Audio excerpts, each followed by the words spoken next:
Are you moving to Northbrook and curious about how far your dollar will go? What can you buy for $650,000 in Northbrook? So you're in luck. Today we're going to showcase 3 different types of properties, a ranch, split level, and a 2-story home, all in District 27 to give you an idea of how far your dollar will go. First up, we have a single family home, and typically in Northbrook, this makes up about 25% of our inventory. Northbrook is suburban, and a lot of the houses that were built in the 60s and 70s were 2-story family homes. This year, however, because of inventory shortage that we're experiencing, when normally a downsizer would be interested in a ranch, we have families that are interested too because they're just happy to have a home in our district.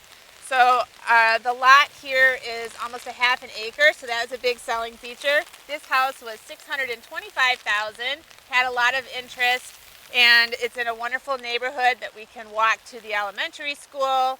And the other nice features, it's 4 bedrooms, 2.5 bath. It has an unfinished basement, and I already mentioned the yard, but it was definitely a selling point for this particular house.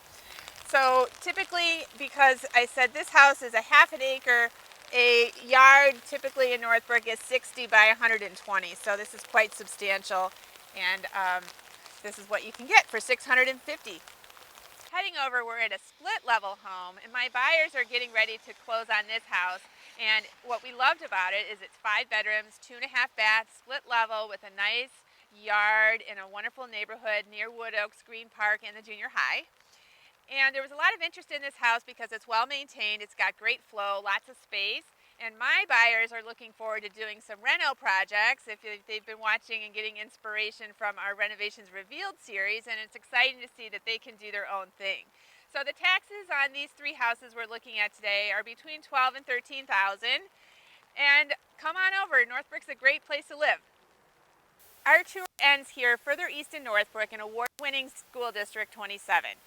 We have a 2-story Colonial Home for $660,000. You get 5 bedrooms, 3.5 bath, a full finished basement, and a 2-car garage. There's also a lovely backyard here. What I love about this house is it's got a second kitchen. There's a second floor laundry room for convenience. My sellers have raised their family here over time, and they've enjoyed the neighborhood because here in the summer is a popular neighborhood where we do Flamingo Fridays. And that's when the host just puts out a flamingo for the week, and they host their driveway on Friday, and the neighbors all come, and there's no fuss, no RSVP. It's a great way to connect, and so this neighborhood is popular for that. And as we head into summer, it's fun to look forward to.